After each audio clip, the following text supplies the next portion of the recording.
నమస్కారం, welcome to Amaravati news. ఈనాటి వార్తలు. రైతులకు సాంకేతిక పరిజ్ఞానాన్ని అందుబాటులోకి తీసుకువస్తామని ముఖ్యమంత్రి చంద్రబాబు నాయుడు తెలిపారు. ప్రకాశం జిల్లా దర్శి మండలం తూర్పు వీరాయిపాలెం అన్నదాత సుఖీభవ పథకాన్ని సీఎం చంద్రబాబు ప్రారంభించారు. లబ్ధిదారులకు చెక్కులు అందజేసిన అనంతరం పొలాల వద్ద వినూత్నంగా ఏర్పాట్లు చేసిన వేదికపై రైతులతో ముఖాముఖి నిర్వహించారు. రైతులు చెప్పిన సమస్యలపై స్పందించిన సీఎం వాటిని పరిష్కరించాలని అక్కడికక్కడే అధికారులను ఆదేశాలు జారీ చేశారు. రైతులకు లాభనష్టం వచ్చేలా ఏ పంట వేయాలో అధ్యయనం చేసి చెప్తామని అన్నారు. రైతే రాజుగా మారాలని, ఎన్ని కష్టాలు ఉన్నా ప్రజలు సుఖ సంతోషాలతో ఉండాలనేదే నా ఆకాంక్ష. సూపర్ 6 పథకాలను అమలు చేసినందుకు సంతోషంగా ఉంది అని, ఎన్నికల ముందు అరాచక దుర్మార్గపు పాలన నడిచింది. 2019లో చేసిన తప్పిదం వల్ల ప్రజల భవిష్యత్ అంధకారంలోకి వెళ్ళింది. ప్రభుత్వ వ్యతిరేక ఓటు చీలకూడదని జనసేన అధినేత పవన్ కళ్యాణ్ మంచి ఉద్దేశంతో ముందుకు వచ్చారు. రాష్ట్ర ప్రయోజనాల దృష్ట్యా జాతీయ పార్టీ బైజాపాతో పొత్తు పెట్టుకున్నాం. ప్రజలకు హాని జరగకుండా ఉగ్రవాదులను మట్టుబెట్టాము. అభివృద్ధి చేయడం తెలిసిన పార్టీ టీడీపీ. కేంద్రంలో బైజాపా 4వసారి కూడా అధికారంలోకి వస్తుంది. గత ప్రభుత్వం వితంతు పింఛన్లు రద్దు చేసింది. మా ప్రభుత్వం రాగానే వితంతు పింఛన్లు మళ్లీ తీసుకువచ్చాం. బనకచెర్లపై బీఆర్ఎస్ నేత హరీష్ రావు చేసిన వ్యాఖ్యలను ఉపసంహరించుకోవాలని తెలుగుదేశం ఎమ్మెల్యే సోమిరెడ్డి చంద్రమోహన్ రెడ్డి, కాలువ శ్రీనివాసరావు డిమాండ్ చేశారు. కంటే ఆనందమైనటువంటి సమయం నాకు ఏది లేదు జీవితంలో. చుట్టూ చూస్తే పచ్చని పొలాలు, రైతు ఎప్పుడూ పొలం దగ్గరనే ఉంటాడు, ఈ ఎండలోనే ఉంటాడు. అలాంటి ఎండలో కూర్చొని రాష్ట్రానికి అన్నదాత సుఖీభవ కింద ఈ రోజు కేంద్రం ఇచ్చే డబ్బులు కలిపి 7,000 రూపాయలు ఇక్కడ ట్రాన్స్ఫర్ చేశామంటే మీ అకౌంట్కి వేసామంటే అది చరిత్ర. అన్నదాత ఎప్పుడు కూడా సుఖీభవ, రైతే రాజు కావాలి. అందుకని ఈరోజు ఎన్ని కష్టాలన్నా ఉండేయండి, ఆ కష్టాలు నా వరకే పరిమితం. మీరు మాత్రం సుఖ సంతోషాలతో ఉండాలనేది నా ఆకాంక్షని మరొకసారి విజ్ఞప్తి చేస్తున్నా. రేపు 15 హుషారుగా ఉండండి అందరూ ఆడబిడ్డలు. 15 నుంచి మా ఆడబిడ్డలు ఎక్కడికి పోవాలన్నా స్త్రీ శక్తి కింద ఉచిత ప్రయాణ సౌకర్యం మీ అన్న మీకు ఇస్తాడని మా ఆడబిడ్డలందరికీ హామీ ఇస్తున్నా. మీకు ఎంత చేసినా అది తక్కువే అవుతుంది. ఈ రైతును నిలబెట్టే బాధ్యత ఈ ప్రభుత్వాన్ని చెప్పి మరొక్కసారి మీకు తెలియజేస్తున్నా. నేను డ్రిప్ ఇరిగేషన్ ఇచ్చాను. ఆ తర్వాత వైఎస్ఆర్ కాంగ్రెస్ పార్టీ వచ్చి డ్రిప్ను రద్దు చేశారు. నేను ఆ రోజు ఆలోచించాను, రాయలసీమ కరువు సీమ ప్రకాశం జిల్లా కూడా వర్షాభావం ఎప్పుడు ఉంటుంది, వర్షాలు పడడం లేదు. అందుకే ఈ రెంట్కి 90% సబ్సిడీ ఇవ్వాలని నిర్ణయించా. ఎస్సీ ఎస్టీలకు 100% ఇచ్చా, మిగిలిన ప్రాంతాలకి 70% ఇచ్చా. మొన్ననే పోయిన సంవత్సరం 1,17,880 ఎకరాలకు కొత్తగా డ్రిప్ ఇరిగేషన్ ఇచ్చా. నేను గర్వంగా చెప్పగలుగుతున్నా, దేశంలో డ్రిప్ ఇరిగేషన్ ప్రారంభించింది నేనే, ఆ రిపోర్ట్ ఇచ్చింది నేనే. ఆంధ్రప్రదేశ్ నెంబర్ 1 రాష్ట్రం. ఇప్పుడు కూడా అక్వా రైతులకి ₹50 కరెంట్ ఇచ్చి అక్వా రైతుల్ని ఆదుకునే బాధ్యత ఈ ప్రభుత్వానిది. నిన్న అమెరికా బనకచెర్లపై బీఆర్ఎస్ నేత హరీష్ రావు చేసిన వ్యాఖ్యలను ఉపసంహరించుకోవాలని తెలుగుదేశం ఎమ్మెల్యే సోమిరెడ్డి చంద్రమోహన్ రెడ్డి, కాలువ శ్రీనివాసరావు డిమాండ్ చేశారు. లేనిపోని ఆరోపణలు చేయడం తగదన్నారు. 2 రాష్ట్రాల శ్రేయసే చంద్రబాబు లక్ష్యమని నేతలు స్పష్టం చేశారు. సముద్రంలోకి పోయే నీళ్లతో మేము కట్టుకుంటామంటున్నాం, నీకు వచ్చిన నష్టం ఏంటి అంట? సముద్రంలోకైనా పోనిస్తాం కానీ ఒక్క చుక్క కూడా బనకచెర్ల ద్వారా ఆంధ్ర వాడుకోకూడదు. హరీష్ రావు గారు మాట్లాడిన మాట ఏంటంటే, ఒక్క చుక్క కూడా ఆంధ్ర వాళ్ళు వాడుకుంటే ఒప్పుకోము. గోదావరి ఎట్లొస్తాయి ఆ మాటలు? మన అందరం అన్నదమ్ముళ్ళన్నా మర్చిపోతే ఎట్ట? లోకేష్ బాబు ఏం తప్పు మాట్లాడినాడు? హరీష్ రావు గారు మాట్లాడే తీరు చూస్తే మమ్మల్ని ఎందుకు అంత ద్వేషిస్తున్నారు అని అడుగుతుండా. నువ్వు పాకిస్తాన్ వాళ్ళ మాదిరిగా చూస్తే ఎట్ట? మమ్మల్ని మీరు బాగుండాలని మేము కోరుకుంటున్నాం. ముఖ్యమంత్రి గారు ఒకటే మాట చెప్పారు, ఆ పైన కట్టుకుంటే మాకు అభ్యంతరం, మనం చెప్పాల్సిన అవసరం లేదన్నారు. కాళేశ్వరం తీసుకున్నారు, మీరు ఏదో పర్మిషన్స్ తీసుకున్నామన్నారు, ఓకే సంతోషం. కానీ సెంట్రల్ గవర్నమెంట్ క్లియర్గా జీవో ఇవ్వలేదు, అది మాకు కూడా తెలుసు. ఇచ్చారంటున్నారు మీరు, ఓకే మీరు కాళేశ్వరం పూర్తి చేసుకోండి, అదేదో బ్రేక్ ఇచ్చి ఆగిపోయింది, దాన్ని ఎట్లో రెక్టిఫై చేసుకోండి, వాడుకోండి. మా అన్నదమ్ముళ్ళు మీరు, అక్క చెల్లెళ్ళు మీరు, ఎందుకు మా మీద అంత బాధ? ఎందుకు? దయచేసి మమ్మల్ని ద్వేషించబాకండి. బీఆర్ఎస్ నాయకుడు హరీష్ రావు మాజీ మంత్రి ఇష్టం వచ్చినట్లు మాట్లాడుతూ ఉన్నాడు. రేవంత్ రెడ్డి గారితో కలిసి ఏదో లోపాయికారిగా మాట్లాడుకుంటున్నారని చెప్పడం అనేది హరీష్ రావు తన స్థాయిని దిగజార్చుకోవడం తప్ప మరొకటి కాదు. తెలంగాణ సమాజం కూడా ఇట్లాంటి చౌకబారు విమర్శల్ని అంగీకరించదు. ఈరోజు హరీష్ రావు మా యువ నాయకుడు నారా లోకేష్ బాబు గారి పైన చేసిన వ్యాఖ్యలను తీవ్రంగా ఖండిస్తా ఉన్నాం. టీఆర్ఎస్ కు బీఆర్ఎస్ కు సృష్టికర్త కేసీఆర్ చంద్రబాబు నాయుడు గారి శిష్యుడు కాదా? దుర్భిక్ష ప్రాంతమైన రాయలసీమను సస్యశ్యామలం చేయడానికి చంద్రబాబు నాయుడు గారు తపన పడతా ఉంటే మీకెందుకు కడుపు మంట అని నేను అడుగుతా ఉన్నాను. వైసీపీ ప్రభుత్వం వదిలిపెట్టి వెళ్లిన ₹1 కోటి అప్పులను కూటమి ప్రభుత్వం చెల్లించిందని biodiversity board chairman Neelayapalem Vijay Kumar వెల్లడించారు. సంక్షేమ పథకాలు అందిస్తున్నప్పటికీ గత ఏడాదితో పోలిస్తే ఈ ఏడాది అప్పులు తగ్గాయని స్పష్టం చేశారు. కూటమి ప్రభుత్వం వచ్చాక రాష్ట్ర ఆదాయం పెరిగిందన్నారు. లాస్ట్ ఇయర్ తో పోలిస్తే April, May, June, July of 2024 versus ఈ సంవత్సరం ఏప్రిల్, మే, జూన్, జూలై పోలిస్తే రాష్ట్ర ఆదాయం జీఎస్టీ ఆదాయం 6% పెరిగింది. ఒక్క జూలై మాసమే తీసుకుంటే 14% ఎక్స్ట్రా ఉన్నావు అని స్పష్టంగా చెప్పచ్చు. గవర్నమెంట్కి జీఎస్టీ ఆదాయం బాగా ఉంది అంటే అర్థం ఏంటంటే రాష్ట్రంలో ఆర్థిక పరిస్థితి బాగుంది. గత సంవత్సరంలో మనం ఎన్ని కష్టాల్లో ఉన్నాం, ఇన్ని సంక్షేమ కార్యక్రమాలు చేసిన తర్వాత కూడా లాస్ట్ ఇయర్తో పోలిస్తే ఈ ఇయర్ అప్పులు తగ్గాయి. బహుశా మనం గత 5-6 సంవత్సరాల్లో అప్పులు తగ్గడం అనేది ఎప్పుడూ విన్నపాపన పోలేదు. ఇంత బాగా జరుగుతుంటే జగన్మోహన్ రెడ్డి గారు పెద్ద చాంతాడంత ట్వీట్ చేశారు. సంపద సృష్టి అంటే ఏంది అంటుంటావు కదా జగన్మోహన్ రెడ్డి గారు. This is what is called సంపద సృష్టి. 3 నెలల్లో 800 కోట్ల ఆదాయం వచ్చింది. This is the fact. Last year April, May, June 12 మాకు 22,000 కోట్ల రూపాయల అప్పులు చేశాడు. 2024 4 నెలలు అంటే ఏప్రిల్, మే, జూన్ ఆర్థిక సంవత్సరం దాంతో పోలిస్తే ఈ సంవత్సరం 2025 ఏప్రిల్, మే, జూన్, జూలై ఈ 4 నెలలతో పోలిస్తే దాదాపు 400 కోట్ల రూపాయలు అప్పులు తగ్గాయి. మేము అప్పులు చేయలేదని చెప్పట్లేదు. ఈ 400 కోట్ల రూపాయలు తక్కువ అప్పులు చేస్తూ మీరు వదిలిపెట్టి వెళ్ళిపోయిన 25,000 కోట్ల రూపాయల బకాయిలు చెల్లించాం. జగన్మోహన్ రెడ్డి గారు అప్పుల్ని మేము తీర్చాం. భారత్ ఆర్థిక వ్యవస్థపై అమెరికా అధ్యక్షుడు డొనాల్డ్ ట్రంప్ వ్యాఖ్యలను ప్రధాని మోడీ గట్టి కౌంటర్ ఇచ్చారు. డెడ్ ఎకానమీ అంటూ ట్రంప్ చేసిన విమర్శలపై పరోక్షంగా స్పందించిన మోడీ ప్రపంచంలోనే 3వ అతిపెద్ద ఆర్థిక వ్యవస్థగా ఎదిగిన దిశలో భారత్ పరుగులు పెడుతుందని తెలిపారు. భారత్పై ట్రంప్ తారీఫులు విధించిన వేళ స్వదేశీ ఉత్పత్తుల వినియోగాన్ని పెంచాలంటూ దేశ ప్రజలకు ప్రధాని పిలుపునిచ్చారు. आज दुनिया की अर्थव्यवस्था कई आशंकाओं से गुजर रही है. अस्थिरता का माहौल है.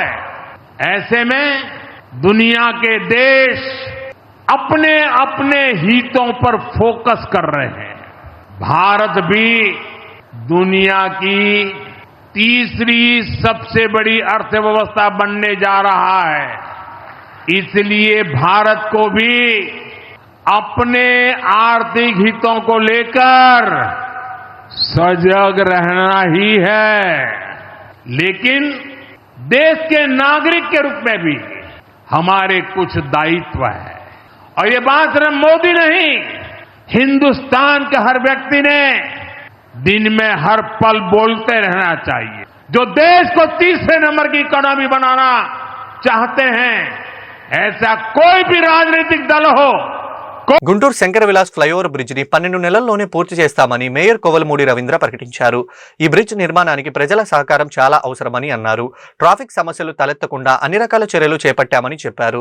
శనివారం స్థానిక 21, 25 డివిజన్లకు సంబంధించిన చుట్టుకుంట సర్కిల్ వీఐపీ రోడ్ ఆధునీకరణ పనుల్లో శంకుస్థాపనలో ఎమ్మెల్యే గల్లా మాధవితో కలిసి మేయర్ కోవలమూడి రవీంద్ర పాల్గొన్నారు. ఈ సందర్భంగా ఆయన మీడియాతో మాట్లాడుతూ అభివృద్ధి పనులు జరిగేటప్పుడు తాత్కాలికంగా ఇబ్బందులు తప్పవని చెప్పారు.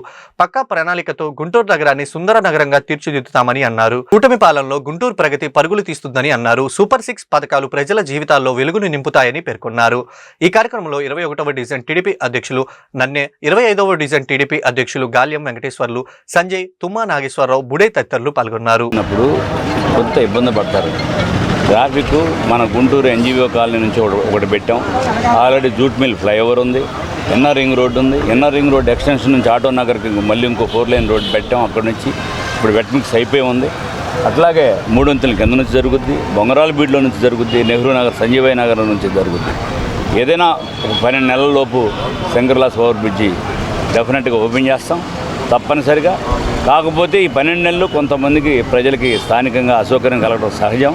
దాన్ని అందరూ కూడా ప్రజలు మంచి సంకల్పం జరిగి అభివృద్ధి జరిగేటప్పుడు కొన్ని ఇబ్బందులు వస్తాయని మీరు దూరదృష్టితో ఆలోచించి ప్రజలందరూ గుంటూరు ప్రజలందరూ కూడా మాకు సహకరిస్తారని చెప్పి ఆశిస్తారు. గుంటూరు పశ్చిమ నియోజకవర్గం పరిధిలో శరవేగంగా అభివృద్ధి పనులు జరుగుతున్నాయని ఎమ్మెల్యే గల్లా మాధవి తెలిపారు. నిర్దేశిత సమయంలోనే అభివృద్ధి పనులు పూర్తి చేస్తామని ప్రకటించారు. అలాగే అభివృద్ధి పనుల్లో నాణ్యతా ప్రమాణాలు పాటించిన కాంట్రాక్టర్లను బ్లాక్ లిస్ట్ లో పెడతామని హెచ్చరించారు.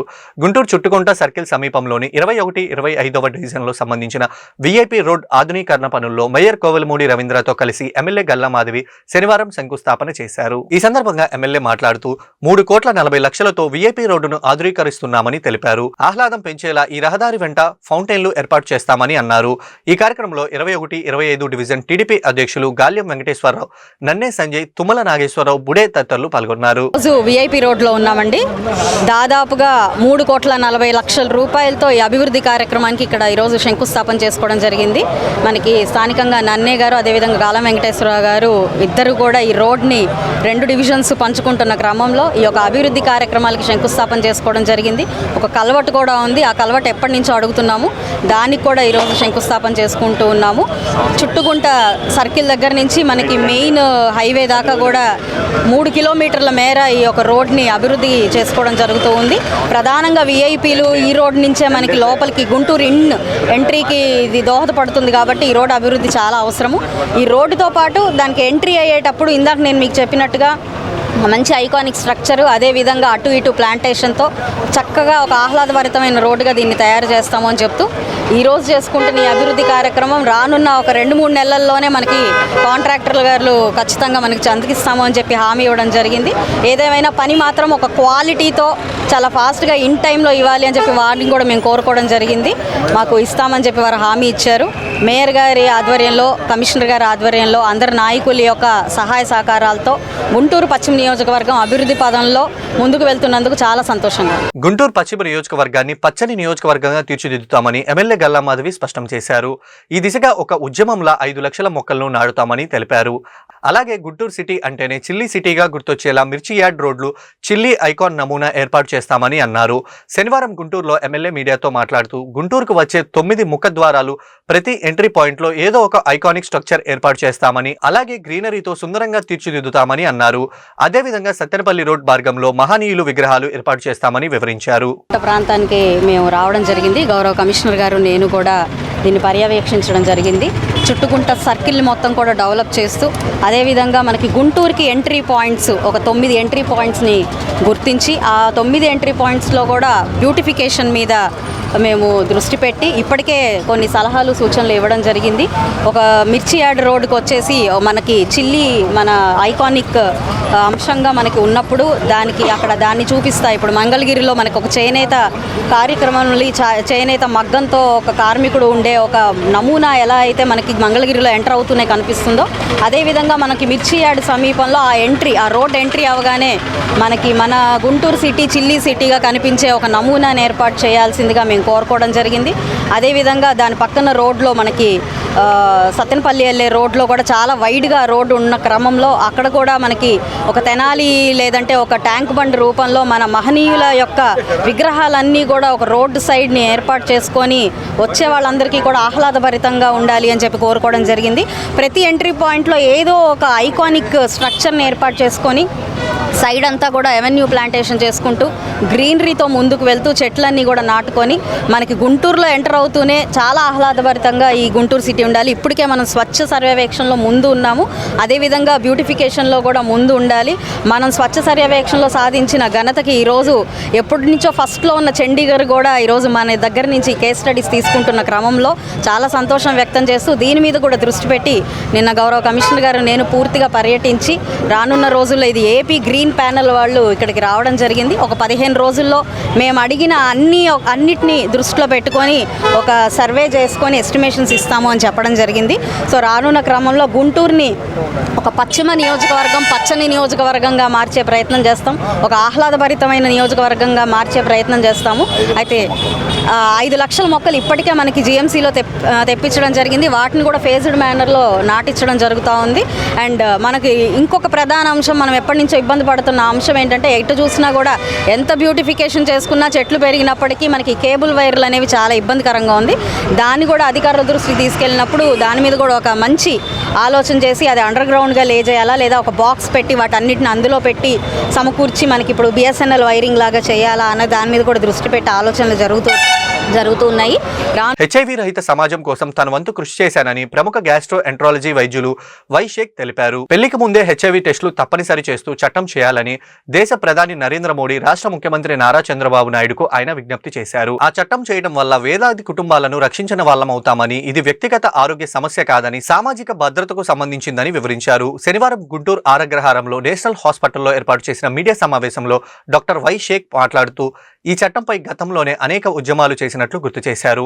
ఈ చట్టం ఆవిర్భావానికి తాను చేపట్టిన ఉద్యమమే కారణమని, అలాగే రాష్ట్ర ముఖ్యమంత్రి చంద్రబాబు నాయుడు ప్రతిష్టాత్మకంగా చేపట్టిన P4 కార్యక్రమంలో తాను భాగస్వామ్యం అయినట్లు ప్రకటించారు. సమావేశం ఏర్పరచడానికి ముఖ్య ఉద్దేశం, మన దేశంలో పెళ్లికి ముందు వధూవరులిద్దరికీ హెచ్ఐవి పరీక్షలు తప్పనిసరి చేయాలనే చట్టం తీసుకురావడానికి మన ప్రధానమంత్రి నరేంద్ర మోడీ గారిని మరియు మన ముఖ్యమంత్రి నారా చంద్రబాబు నాయుడు గారిని కోరాలి మీ ద్వారా అనేది ముఖ్య ఉద్దేశం.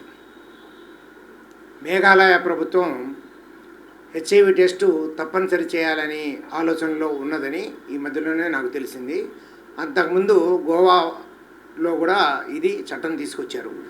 ఈ చట్టం తీసుకురావాలని చెప్పేసి నేను 2005 నుంచే చాలా తీవ్రంగా ఉద్యమం చేశాను. ఈ నా ఉద్యమానికి బాసటగా మేఘాలయ ప్రభుత్వం, తర్వాత ఈ గోవా ప్రభుత్వం నిలబడటం అనేది నాకు చాలా సంతోషంగా ఉంది. నేను గర్వపడుతున్నాను. నా ఉద్యమం ముందు కదులుతుంది అనేది నాకు చాలా స్ఫూర్తినిస్తుంది.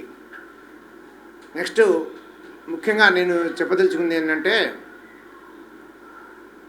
మనం ఈ హెచ్ఐవి టెస్ట్ అనేది చేస్తే చాలా కుటుంబాలని మనం కాపాడుకోగలం. తర్వాత నేను 2005లో అనేక చర్చాగోష్ఠులు చేశాను. 2005 నుంచి తర్వాత మతాధికారులతో, మత పెద్దలతో, తర్వాత రాజకీయ నాయకులతో, ఎమ్మెల్యేలతో, ఎంపీలతో అందరితో కలిసి సమావేశం ఏర్పరిచి యువకులతోనూ పెద్దవాళ్లతోనూ అందరినీ సమావేశపరిచి అందరికీ ఒక కంక్లూజన్ తీసుకొచ్చి ఈ చట్టానికి సానుకూల స్పందన తీసుకొచ్చాను. తర్వాత మన అప్పటి ప్రతిపక్ష నాయకులు నారా చంద్రబాబు నాయుడు గారిని కలిసి, తర్వాత కిషన్ రెడ్డి గారు కేంద్ర మంత్రి, బండారు దత్తాత్రేయ గారు ఉపరాష్ట్రపతి వెంకయ్యనాయుడు గారిని, తర్వాత అన్ని పార్టీల ఎమ్మెల్యేలని అసదుద్దీన్ వెలిసి అక్బరుద్దీన్ గారిని, తర్వాత రాఘవులు గారిని, వీళ్ళందరినీ కలిశాను. అందరినీ ఏకతాటి మీద తీసుకొచ్చి అందరినీ ఈ చట్టం తీసుకొస్తే అందరికీ ఉపయోగం అనే ఒక అంశాన్ని మనం అది ప్రజల్లోకి తీసుకెళ్ళాలి అందరం కలిసి అని చెప్పేసి వాళ్ళందరినీ ఒప్పించాను. దాంట్లో భాగంగా 2007 జూలైలో ఇక్కడ మన గుంటూరు కలెక్టర్ ఆఫీస్ దగ్గర ఆమరణ, ఈ చట్టం తీసుకురావాలి ఖచ్చితంగా చాలామంది బతుకులు చెడిపోతున్నాయని చెప్పేసి నేను ఆమరణ నిరాదీక్ష కూడా ప్రయత్నించాను. కానీ అప్పుడు అది పర్మిషన్స్ సరిగ్గా లేకపోవడం వల్ల ఎమ్మటే ఆపాల్సి వచ్చింది. నెక్స్ట్ అభివృద్ధి చూసి ఓర్వలేక వైసీపీ నాయకులు చౌకబారు విమర్శలు చేస్తున్నారని గుంటూరు తూర్పు ఎమ్మెల్యే మొహమ్మద్ నజీర్ ఆరోపించారు. ఆయా బజార్ రోడ్డును తాము వచ్చిన తర్వాతే అన్ని విధాలా అభివృద్ధి చేశామని గుర్తు చేశారు. ఈ విషయంలో గుంటూరు ప్రజలు తాడికొండ నుంచి వచ్చిన వారు కాదని, వివేకవంతులు చెప్పాలని, టైంపాస్ కోసం రాజకీయాలు చేస్తూ సహించేది లేదని పరోక్షంగా వైసీపీని హెచ్చరించారు. గత YCP MLA Nandivelugu road railway bridge విషయంలో ఏం పీకారో ప్రజలు చెప్పాలని డిమాండ్ చేశారు. అభివృద్ధి గురించి వివరాలు చెప్తే మీరు ఇక్కడి నుంచి తాడికొండ వెళ్లాల్సి వస్తుందని ఘాటుగా స్పందించారు. నోరు అదుపులో పెట్టుకోవాలని హితవు పలికారు. శనివారం స్థానిక 12వ డివిజన్లో జరిగిన సుపరిపాలనలో తొలి అడుగు కార్యక్రమంలో ఎమ్మెల్యే మొహమ్మద్ నజీర్ పాల్గొన్నారు. ఈ సందర్భంగా ఏడాది కూటమి పాలనలో సాధించిన అభివృద్ధి సంక్షేమం గురించి ప్రతి ఇంటికి ఆయన వివరించారు. స్థానిక ప్రజలు ఎదుర్కొంటున్న సమస్యలను అడిగి తెలుసుకున్నారు. ఆయా సమస్యలను తక్షణమే పరిష్కరించాలని సంబంధిత అధికారులను ఆదేశించారు. ఈ మేరకు ఎమ్మెల్యే మీడియాతో మాట్లాడుతూ గుంటూరు పశ్చిమ నియోజకవర్గం అభివృద్ధి పథకంలో దూసుకు వెళ్తుందని వివరించారు. ఈ కార్యక్రమంలో ఏపీ ఇండస్ట్రీ డెవలప్మెంట్ కార్పొరేషన్ డేగల ప్రభాకర్, నగర డిప్యూటీ మేయర్ షేక్ సజీలా, స్థానిక కార్పొరేటర్ చిట్నీ నంబూర్ గౌస్ తదితరులు పాల్గొన్నారు. పరిపాలనలో తొలి అడుగు కార్యక్రమం భాగంగా గుంటూరు నగరంలో విస్తృతంగా ప్రతి ఒక్క డివిజన్లో కూడా పర్యటించడం జరుగుతూ ఉంది. ముఖ్యంగా పేదలు, మధ్యతరగతి ప్రజలు నివసించేటువంటి అనేక డివిజన్లో గత ప్రభుత్వానికి ఈ ప్రభుత్వాన్ని పోల్చుకొని ప్రజలు ఎంతో సంతోషాన్ని వ్యక్తం చేస్తూ ఉన్నారు. ఎందుకంటే గత ప్రభుత్వంలో కనీస అవసరాలైనటువంటి మంచినీటిని కూడా సరిగా అందలించలేనటువంటి పరిస్థితుల్లో గత పాలకులు ఉన్నారు. నిర్లక్ష్యం తాండవిస్తున్నటువంటి పరిస్థితులు. 5 సంవత్సరాల్లో ఇటువైపు తొంగి చూసినటువంటి పరిస్థితులు కూడా లేకపోవడం ఈరోజు ప్రజలు చెప్తా ఉన్నారు. ఈరోజు మనందరం చూస్తే గుంటూరు తూర్పు నియోజకవర్గంలో దాదాపు 28 కోట్ల రూపాయలతో అనేక వార్డుల్లో రోడ్లు కానీ డ్రైన్లు కానీ నిర్మించడం జరిగింది. కానీ కొంతమంది అభివృద్ధి చూసి ఓరలేనటువంటి కొంతమంది రాజకీయాల్లో రాణించాలనేటువంటి ఆలోచన కలిగినటువంటి వ్యక్తులందరికీ కూడా చెప్తా ఉన్నా, దయచేసి అభివృద్ధిని చూసి దాన్ని అభివృద్ధి పదంలో ముందుకు తీసుకుని వెళ్ళేటువంటి ప్రయత్నం చేయండి. చౌకబారు విమర్శలు చేసి ప్రజలు ఏదైతే కోరుకుంటా ఉన్నారో అభివృద్ధిని మేము అందించగలుగుతూ ఉన్నాం. గత 40 సంవత్సరాల్లో తట్టమట్టి వేయలేనటువంటి మాయబజార్ రోడ్డు పూర్తి స్థాయిలో ఏర్పాటు చేసి దాన్ని అభివృద్ధి చేయడానికి అనేక ఇబ్బందులున్నా కూడా ఆ స్థానికంగా ఉన్నటువంటి ప్రజలను ఒప్పించి అక్కడ ఉన్నటువంటి ఎంక్రోచ్మెంట్స్ని తొలగించడంతో పాటు 40 అడుగుల రోడ్డుని ఏర్పాటు చేయడం జరుగుతూ ఉంది. అంతేకాకుండా అక్కడ ఒక ట్రాఫిక్ సిగ్నల్స్ని ఏర్పాటు చేసి ఒక ముఖద్వారంగా మాయబజార్ ప్రాంతాన్ని తయారు చేయాలనేటువంటి ఆలోచనతో పనిచేస్తూ ఉన్నాం.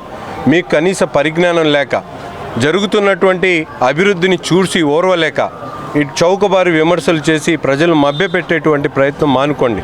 నిజంగా మీకు చిత్తశుద్ధి ఉంటే ఈ పని కావాలి, ఈ అభివృద్ధి చేయండి అని చెప్పి డిమాండ్ చేయండి. తప్పకుండా మేము ఆ పని చేయడానికి సిద్ధంగా ఉన్నాం. అంతేకాని గుంటూరు నగర ప్రజలు తాడికొండ నుంచి వచ్చినటువంటి వాళ్ళు కాదు. వీళ్ళందరూ కూడా వివేకవంతులు, ఆలోచన కలిగినటువంటి వాళ్ళు. మీరు ఈరోజు మీ టైం పాస్ కోసం రాజకీయాలు చేస్తే మాత్రం సహించేది లేదు. మీరు ఏమైనా అభివృద్ధి కార్యక్రమాలు కావాలంటే తప్పకుండా వచ్చి మా దృష్టికి తీసుకొని రండి, మేము చేస్తాం. మీకున్నటువంటి అవగాహన ఎటువంటిదో మాకందరికి కూడా తెలుసు. నందివెలుగు బ్రిడ్జ్ 5 సంవత్సరాలు ఏం పీకారో మీరు ఒక్కసారి ప్రజలకు చెప్పండి. ఈరోజు మేము గర్వంగా చెప్తా ఉన్నాం, 1 సంవత్సరంలో నందివెలుగు ఓవర్ బ్రిడ్జ్ పనులు మొదలుపెట్టాం. మాయబజార్ రోడ్డు వేసాం, సుద్దపల్లి డొంక రోడ్డు మేము వేయించాం.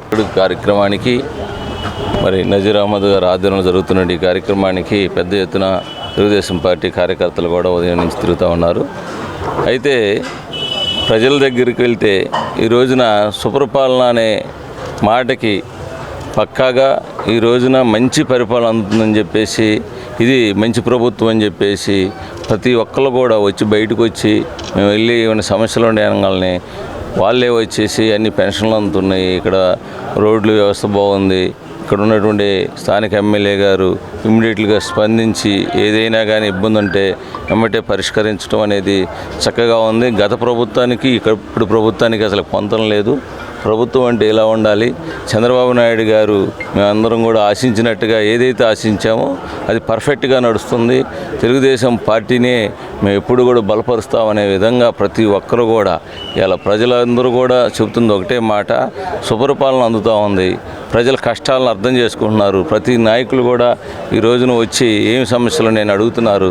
అంతకుముందు ఇలా లేదు, ఇప్పుడు బ్రహ్మాండంగా ఉందని చెప్పేసి చక్కగా ప్రతి వార్డులో అందరికీ అస్సలాముఅలైకుం, నమస్కారం.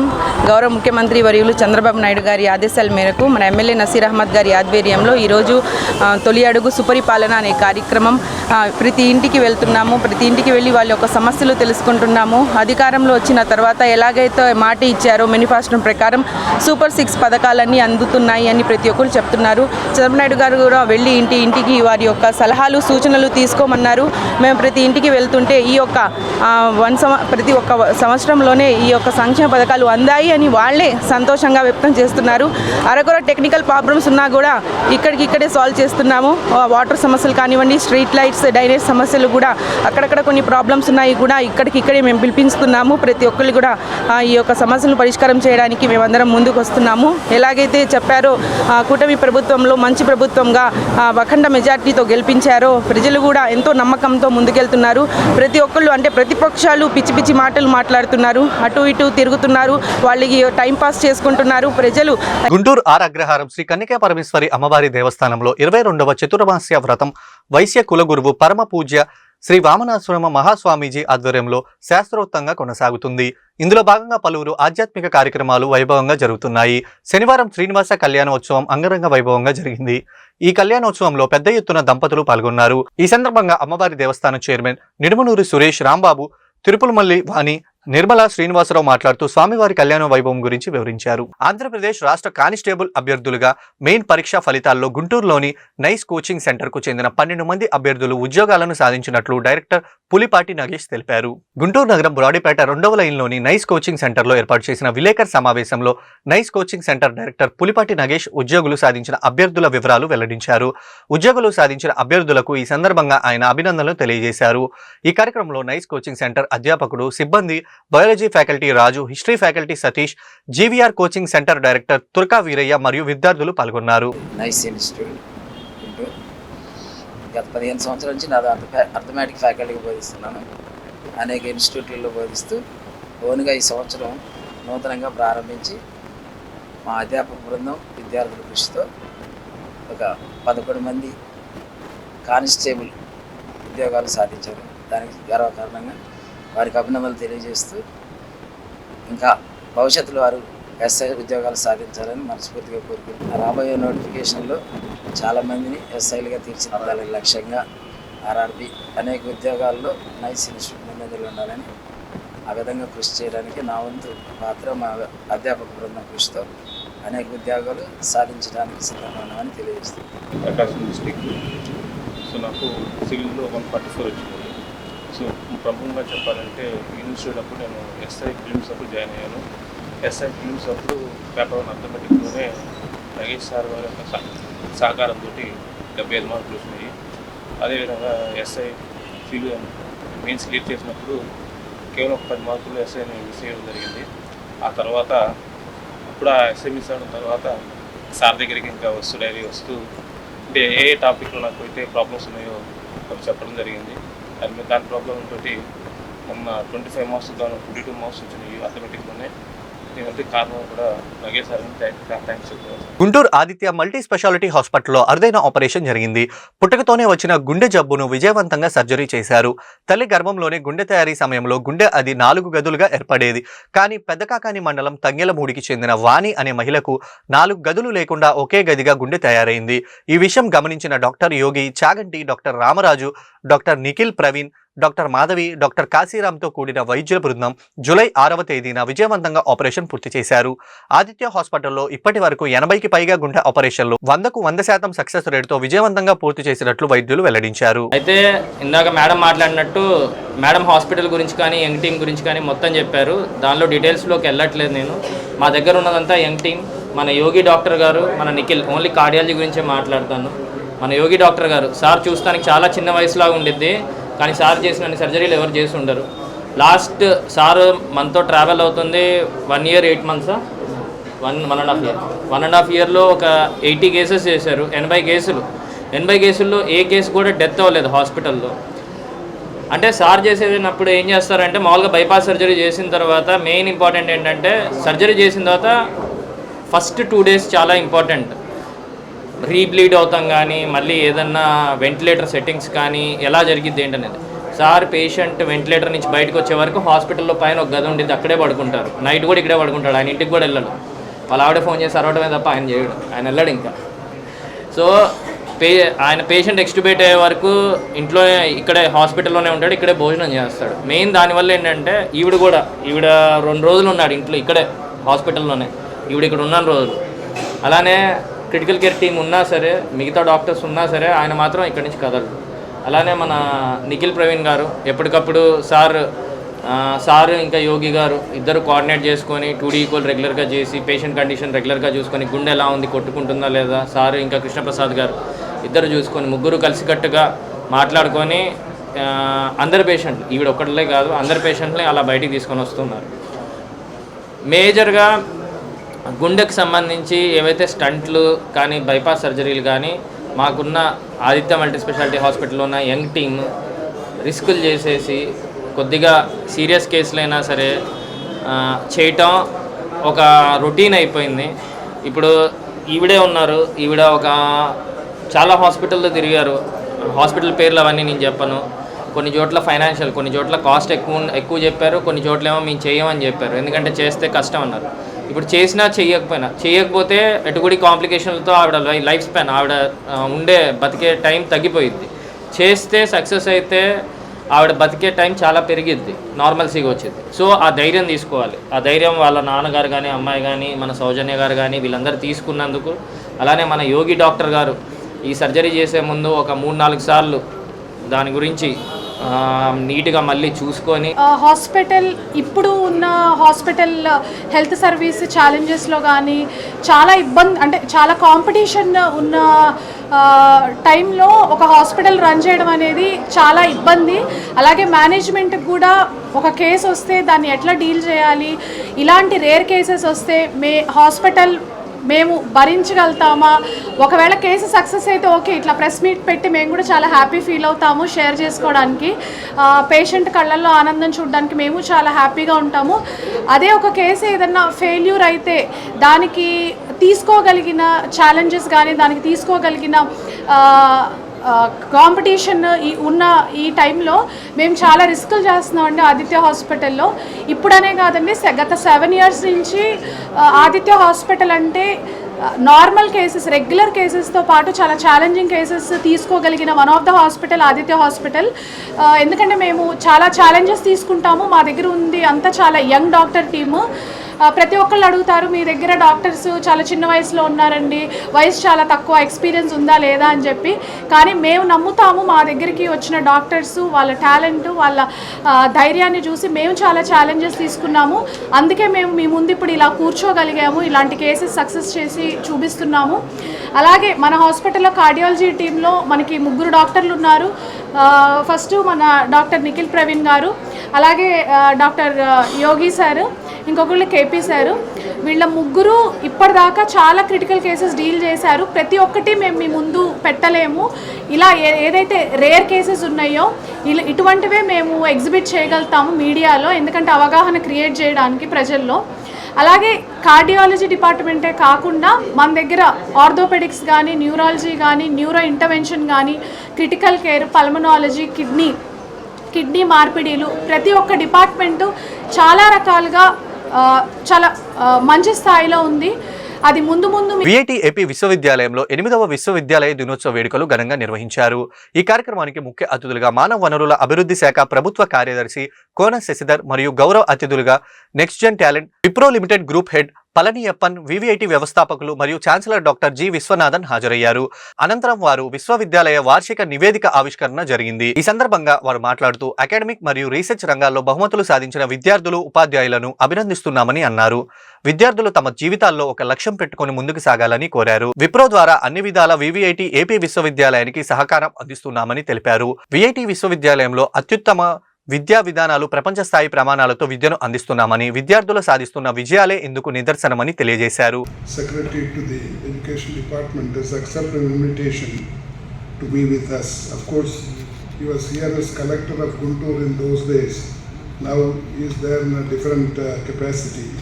I'm so happy about it, and now he is with us for last decades together. So both of them are well versed with VIT. And of course, I am. ఈ వార్తలు ఇంతటితో సమాప్తం. తిరిగి మరో బులెటిన్లో మళ్ళీ కలుద్దాం. నమస్కారం.